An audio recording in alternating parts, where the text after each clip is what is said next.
Nous allons procéder maintenant à la correction des exercices. Exercice 6. On considère un dé truqué à 6 faces. Donc il est truqué, donc on n'a pas les mêmes probabilités. Et on nous donne des probabilités avec des fréquences avec deux trous dans le tableau. Donc moi j'ai appelé X et Y, les deux trous, pour pouvoir les trouver. Et on nous donne quand même une information. On nous dit la probabilité d'obtenir un nombre pair vaut 0,4. Donc on va l'utiliser un petit peu tout à l'heure. Donc j'appelle A mon événement tirer un nombre pair. Donc pour tirer un nombre pair, quand on regarde l'univers entier, les nombres pairs c'est 2, 4 et 6. Donc si c'est 2, 4 et 6, j'ajoute les probabilités de 2, de 4 et de 6. Donc j'ajoute ces trois-là pour trouver la probabilité de l'événement A. 0,07 plus 0,2 plus Y. Je l'ai appelé Y parce que c'est une inconnue. Donc j'ajoute tout ça. 0,07 plus 0,2, ça fait 0,27. Donc on trouve 0,27 plus Y. On trouve ça pour la probabilité de A. On a une inconnue.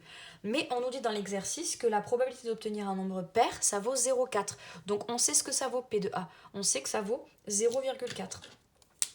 Donc si on sait que ça vaut 0,4, à la place de P de A, on peut écrire 0,4. On sait que P de A vaut 0,4 et que P de A vaut 0,27 plus Y.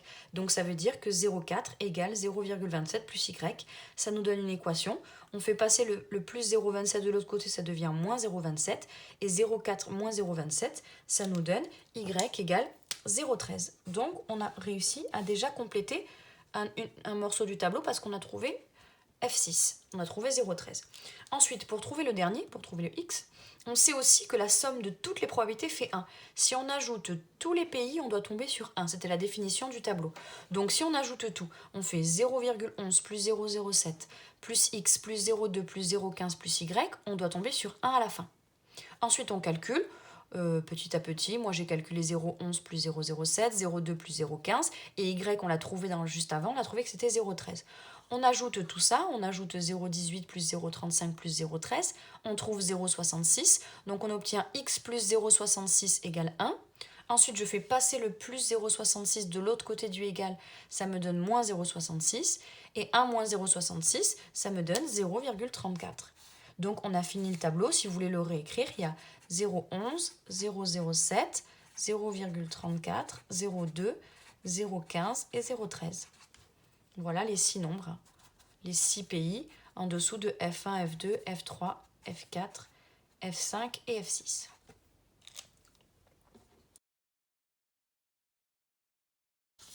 Ensuite, pour l'exercice 7, on nous dit un dé dodécaédrique compose 12 faces identiques, numérotées de 1 à 12. Donc l'univers c'est 1, 2, 3, 4, 5, 6, 7, 8, 9, 10, 11, 12. Cette fois-ci l'univers il y a 12 possibilités. Et on nous dit, on suppose que ces faces ont chacune la même probabilité de sortie. Donc ça veut dire qu'on a autant de chances de tomber sur le 1 que sur le 2, que sur le 3, etc. Donc on est dans une situation d'équiprobabilité. Ensuite on nous dit A, le nombre obtenu est pair, B, le nombre obtenu est supérieur ou égal à 9, et C, le nombre obtenu est inférieur ou égal à 6, et on nous demande de trouver les probabilités. Donc avant de calculer les probabilités, c'est toujours plus facile, quand on le peut comme ça, de noter ce qu'il y a dans l'événement A. On nous dit le nombre est pair. Donc on regarde dans l'univers tous les nombres qui sont pairs. Ça équivaut à 2, 4, 6, 8, 10 et 12. Voilà, on a mis tous les événements, on a mis tous les éléments dans A, 2, 4, 6, 8, 10, 12. Ensuite, B, on nous dit le nombre est supérieur ou égal à 9. Donc je regarde dans l'univers tout ce qui est supérieur ou égal à 9. Donc 9, 10, 11, 12. Et je les écris là, 9, 10, 11, 12. On met entre accolades tous les éléments à l'intérieur. Et ensuite, C, le nombre est inférieur strictement à 6. Donc je prends tous les nombres qui sont plus petits strictement que 6. Ça me donne 1, 2, 3, 4, 5. Donc là, j'ai écrit tous les éléments qu'il y avait. Ce sera plus facile pour faire la suite ensuite. Donc on nous dit calculer P de A. On regarde dans A, on remarque qu'on a 1, 2, 3, 4, 5, 6. Il y a 6 éléments dans A, parmi les 12 au total. Donc la probabilité P de A, c'est 6 sur 12. Il y a 6 éléments de A sur les 12 au total. On utilise la formule de la leçon sur les coûts probabilités. Et 6 sur 12, quand on simplifie, ça nous donne 1 demi. Ensuite, on nous demande de calculer P de B. Donc dans B, il y a 1, 2, 3, 4 éléments. Donc, il y a 4 éléments parmi les 12. Donc, la probabilité de B, c'est 4 sur 12. Et 4 sur 12, ça se simplifie à 1 tiers. Et enfin, dans C, il y a combien d'éléments? 1, 2, 3, 4, 5. 5 éléments parmi les 12. Ça nous donne 5 sur 12. Et à la calculatrice, ça ne se simplifie pas. Donc, on laisse 5 sur 12. Voilà pour la question 1. Ensuite, on nous dit, donner sans justification les probabilités des événements A inter B, A bar inter B, B inter C, B union C, B inter C bar et A union C bar. Donc là, d'abord, avant de calculer la probabilité, je vais écrire tout ce qu'il y a à l'intérieur de A inter B. A inter B, c'est ce qu'il y a en commun entre A et B. Je regarde là-dedans et je regarde le 2, il n'est pas en commun puisqu'il est qu'en haut. Le 4, il n'est pas en commun puisqu'il est qu'en haut. Le 6, il n'est pas en commun puisqu'il est qu'en haut. Le 8, il n'est pas en commun parce qu'il est qu'en haut. Le 10, il est en commun, il est dans A et dans B. Et le 12, il est en commun, il est dans A et dans B. Donc, dans A et B, ce qu'il y a en commun, c'est que 10 et 12. Donc, il y a combien d'éléments en tout dans A inter B? Il y en a 2. 2 sur 12 au total. Et 2 sur 12, ça nous donne un sixième. Donc, on a trouvé la probabilité de A inter B. Ensuite, on nous demande A bar inter B. Donc déjà, il faut qu'on trouve ce qu'il y a dans A bar. Donc comme dans A, il y avait 2, 4, 6, 8, 10, 12, dans A bar, il y a tout ce qu'on n'a pas pris dedans. Si on a pris 2, 4, 6, 8, 10, 12, ce qu'on n'a pas pris, c'est 1, 3, 5, 7, 9, 11. Donc A bar, il y a 1, 3, 5, 7, 9, 11. Et maintenant, on nous demande A bar inter B. Donc ce qu'il y a dans A bar est en même temps dans B. Donc je regarde, dans B, il y a 9, 10, 11, 12. Dans A bar, il y a 1, 3, 5, 7, 9, 11. Je regarde ce qu'il y a en commun dans les deux. Eh bien, il y a 9 et 11 qui sont en commun dans les deux. Donc, dans A bar inter B, il y a 9 et 11. Ce sont les seuls nombres qui sont à la fois dans B et à la fois dans A bar. Donc, il y en a combien en tout? Il y en a 2 sur 12, puisqu'il y a toujours au total 12 possibilités. Donc, il y en a 2 sur 12 et ça nous donne 1 sur 6 encore une fois ici. Maintenant, on nous demande B inter C. Donc, je cherche ce qu'il y a en commun dans B et dans C. Dans B, il y a 9, 10, 11, 12. Dans C, il y a 1, 2, 3, 4, 5 et on remarque qu'il n'y a rien en commun. 9, 10, 11, 12 et 1, 2, 3, 4, 5, il n'y a rien en commun, donc on écrit l'ensemble vide. B inter C, il n'y a rien en commun, on met 0 barré, l'ensemble vide. Et donc, quelle est sa probabilité? Comme c'est un événement impossible, sa probabilité, c'est 0. Impossible d'avoir quelque chose à la fois qui soit plus grand ou égal à 9 et à la fois inférieur ou égal à 6, c'est pas possible. Donc, probabilité nulle. Ensuite, cette fois-ci, on a B union C. Donc, dans B union C, là, c'est plus inter, c'est union. On prend tout ce qu'il y a dans B et on prend aussi tout ce qu'il y a dans C. Donc, dans B, il y avait 9, 10, 11, 12. Et dans C, il y avait 1, 2, 3, 4, 5. Donc, j'écris tout. En général, je les mets dans l'ordre. Mais j'écris d'abord 1, 2, 3, 4, 5. Et puis après, 9, 10, 11, 12. J'écris tout ce qu'il y a. Tout ce qu'il y a là-dedans. Juste, si jamais il y avait des doublons, je ne les écrirai pas deux fois. C'est tout. Donc là, j'en ai en tout... J'ai 1, 2, 3, 4, 5, 9, 10, 11, 12. Quand on calcule combien il y a d'éléments à l'intérieur, il y en a 9. Donc j'écris que la probabilité, c'est 9 sur 12. Et ça me donne 3/4 en le simplifiant. Ensuite, pour le E, on nous dit B inter C bar. Donc d'abord, on calcule C bar parce qu'on ne l'a pas calculé. C, c'est 1, 2, 3, 4, 5. C bar, c'est le contraire de C. Donc c'est tout ce qui n'est pas 1, 2, 3, 4, 5. Donc c'est 6, 7, 8, 9, 10, 11, 12. Donc là, j'ai écrit C bar. Ensuite, je cherche B inter C bar. B, c'est 9, 10, 11, 12. C bar, c'est 6, 7, 8, 9, 10, 11, 12. Je regarde ce qu'il y a en commun dans les deux. Et dans ce qu'il y a en commun dans les deux, c'est 9, 10, 11, 12. Il y a à l'intérieur 4 éléments parmi les 12. Donc la probabilité, c'est 4 sur 12 et ça me donne un tiers. Et enfin, pour le F, on nous dit A union C bar. Donc A union C bar, je prends tout ce qu'il y a dans A et je prends tout ce qu'il y a dans C bar. Je ne prends pas juste ce qu'il y a en commun. Donc dans le A, il y a 2, 4, 6, 8, 10, 12. Dans C bar, il y a 6, 7, 8, 9, 10, 11, 12. Donc j'écris tout. 2, 4, 6, 2, 4, 6. Le 6, il y est écrit deux fois, mais je ne l'écris qu'une seule fois. On a expliqué qu'on ne prenait pas les doublons deux fois. Donc 2, 4, 6. 7, 8, 9, 10, 11, 12, pareil, le 11, le 12, je ne l'écris pas deux fois. J'écris tout ce qu'il y a dans les deux. Et je compte combien il y a d'éléments, il y en a 9, 9 sur 12, ça me donne 3/4. Donc j'ai calculé les probabilités de A inter B, A bar inter B, B union C, B inter C et A union C bar. Voilà pour l'exercice 7.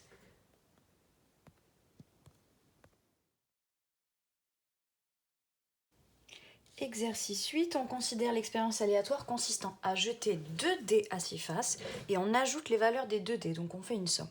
Et on a 3 événements. L'événement A, c'est on obtient 8, l'événement B, c'est on obtient un nombre supérieur ou égal à 6, et l'événement C, c'est un des dés fait 4 et l'autre fait que la somme est supérieure ou égale à 7. Donc on a 3 événements ABC. Donc petit 1, on nous demande de compléter ce tableau. Donc c'est plus facile de faire un tableau comme ça quand on a beaucoup de valeurs. Ici c'est le premier dé par exemple, qui peut faire 1, 2, 3, 4, 5, 6. Ici c'est le deuxième dé qui peut faire 1, 2, 3, 4, 5, 6. Et dans les cases, on va mettre la somme des deux. Là, c'est, imaginons qu'on a lancé le dé, on est tombé sur un 1 et un 1. Quand on fait la somme des deux, on obtient 2. Ici, on est tombé sur un 2 et un 1, on obtient 3. 3 plus 1, 4. 4 plus 1, 5. 5 plus 1, 6. 6 plus 1, 7. Maintenant, on a 1 plus 2, 3. 2 plus 2, 4. 3 plus 2, 5. 4 plus 2, 6. 5 plus 2, 7. 6 plus 2, 8. Et on continue au fur et à mesure. Donc on a 4, 5, 6, 7, 8, 9. 5, 6, 7, 8, 9, 10. 6, 7, 8, 9, 10, 11. Et 7, 8, 9, 10, 11, 12. Et donc là, en violet, ce que j'ai écrit, ce sont toutes les possibilités en lançant les 2 dés. Ensuite, on nous dit petit b, déterminer les probabilités des événements A, B et C. Donc ici, parmi les combinaisons ici, on a 6 chiffres ici en longueur et 6 chiffres en largeur. Donc il y a 36 possibilités, il y a 36 cases. Donc ensuite, on nous demande l'événement A, on nous dit on obtient 8. Donc on n'a plus qu'à regarder où est-ce qu'on obtient 8. On obtient 8 ici, quand on fait un 6 avec le premier dé et un 2 avec le deuxième. On obtient 8 ici, quand on fait un 5 avec le premier dé et 3 avec le deuxième. On obtient 8 ici quand on fait 4 et 4 avec les 2 dés. Et puis on obtient 8 quand on fait 3 avec le premier dé, 5 avec le deuxième. Et enfin on obtient 8 quand on fait 2 avec le premier et 6 avec le deuxième. Donc quand on calcule combien il y en a de 8, il y en a 1, 2, 3, 4, 5. Il y en a 5 sur combien au total? Il y a 36 cases, donc ça nous donne 5 sur 36, P2A. Ensuite, P2B, on nous dit, on obtient un nombre supérieur ou égal à 6. Donc parmi mes 36 possibilités, je vais entourer tout ce qui est supérieur ou égal à 6. Donc du coup, j'entoure tous les 6, tous les 7, tous les 8, tous les 9, tous les 10, 11 et 12. Voilà, tout ce que j'ai entouré en orange sont les nombres qui sont supérieurs ou égaux à 6. Donc, je calcule combien il y en a en tout. 1, 2, 3, 4, 5, 6, 7, 8, 9, 10, 11, 12, 13, 14, 15, 16, 17, 18, 19, 20, 21, 22, 23, 24, 25, 26. Il y en a 26 sur les 36 au total, ce qui nous donne 13 sur 18. Donc la probabilité d'obtenir un nombre supérieur ou égal à 6, c'est 13 sur 18. Et enfin, P de C. Donc C, c'est un des dés fait 4 et l'autre fait que la somme est plus grande que 7. Donc déjà, je vais regarder que cette colonne déjà, où le premier dé fait 4. Et la somme, elle doit être supérieure ou égale à 7. Donc là, la somme, elle fait 5, donc non. Elle n'est pas supérieure ou égale à 7, là non plus. Par contre, là, elle est supérieure ou égale à 7, ici aussi, ici aussi, ici aussi. Donc si le premier dé fait 4, ces 4 issues sont plus grandes que 7. Par contre, il est marqué un des dés fait 4, donc l'autre dé aussi peut faire 4. Donc quand je regarde l'autre dé, donc je regarde cette ligne, et on veut que la somme soit supérieure ou égale à 7, là c'est pas bon, c'est 5, ici c'est 6, ici c'est supérieur ou égal à 7, là 8 on l'a pris déjà, 9 et 10. Donc en tout, j'ai entouré combien de cases que j'ai mis en noir? 1, 2, 3, 4, 5, 6, 7. Donc il y a 7 possibilités parmi les 36 qu'un de mes dés fasse 4 et que la somme soit supérieure ou égale à 7. Ensuite, pour la deuxième partie, on nous dit on change d'expérience. Cette fois-ci, on ne fait plus la somme. On lance les 2 dés. On regarde juste la valeur des 2 dés. Donc, on peut recompléter encore le tableau. Donc, on peut compléter de cette façon-là le tableau. Ici, j'ai mon 1 avec le premier dé. Et puis, avec le deuxième dé, j'ai pu avoir 1, 2, 3, 4, 5, 6. Ici, j'ai mon 2 avec le premier dé. Et avec mon deuxième dé, le rouge, j'ai pu avoir 1, 2, 3, 4, 5, 6. Et donc, on complète le tableau. Donc, par exemple, si on regarde cette case, ça veut dire qu'on a fait un 4 et un 3. Voilà, donc ensuite, on nous dit, l'événement D, on nous dit que les 2 dés ont la même valeur. Donc, quand on regarde dans le tableau, là où les 2 dés ont la même valeur, c'est ici où il y a un 1, ici où il y a 2, 2, 3, 3, 4, 4, 5, 5, 6, 6. Voilà uniquement les cases où les 2 dés ont la même valeur. Donc, il y a combien de cases que j'ai entourées? J'ai entouré 6. Sur combien au total? 36. Et ça nous donne 1 sur 6. Ensuite, pour E. E, on nous dit, on obtient 6 et 4. Donc, soit on obtient 4 et 6, soit on obtient 6 et 4. Il n'y a que ces deux possibilités-là. Soit on obtient 4 avec le premier dé et 6 avec le deuxième, soit on obtient 4 avec le deuxième dé et 6 avec le premier. Donc ça nous donne que 2 cases parmi les 36 possibles et ça nous donne 1 sur 18. Et enfin, F, un des dés a la valeur 3 et l'autre a une valeur paire. Donc, quand on regarde un petit peu tout ça, On va regarder d'abord le dé vert. On nous dit un des dés a la valeur 3, donc c'est forcément cette colonne-là. Et l'autre a une valeur paire, donc lui c'est bon, c'est 3. Et ensuite les valeurs paires, c'est pas 1. Par contre 2, oui, donc lui c'est bon. Ensuite 4 ici et 6 ici. Donc là, les 3 cases que j'ai entourées en noir, un des dés a la valeur 3, ici. Et l'autre a une valeur paire de 4, 6. Et ça marche aussi pour l'autre dé. Donc si l'autre dé fait 3, on est dans cette ligne-là. Et donc, il faut regarder quand est-ce que le dé vert a une valeur paire. Donc 3, 1, non. 3, 2, oui. 3, 4 et 3, 6. Et du coup, ça me donne encore toutes celles-là. Ici, on a bien un 3 à chaque fois. Donc, un des dés vaut 3 et l'autre paire de 4, 6. Donc, ça me donne combien de cases que j'ai entourées en noir? 1, 2, 3, 4, 5, 6. Ça me fait 6 sur 36 et ça me donne 1 sur 6. Voilà pour l'exercice 8. Pour l'exercice 9, on nous dit dans un univers oméga muni de la loi de probabilité P, on considère les deux événements A et B. Alors on ne sait pas du tout ce que c'est, on ne connaît pas le total, on sait juste que P de A c'est 0,37, que P de B c'est 0,48 et que P de A union B c'est 0,62. Donc, on nous demande dans la première question de déterminer la valeur de P de A inter B. Donc déterminer la valeur de P de A inter B, on va utiliser la formule de la leçon qui est écrite dans les deux cas suivants. On nous demande de déterminer P de A inter B, donc je vais utiliser ce morceau. Donc P de A inter B, c'est P de A plus P de B moins P de A union B. P de A, c'est 0,37. P de B, c'est 0,48.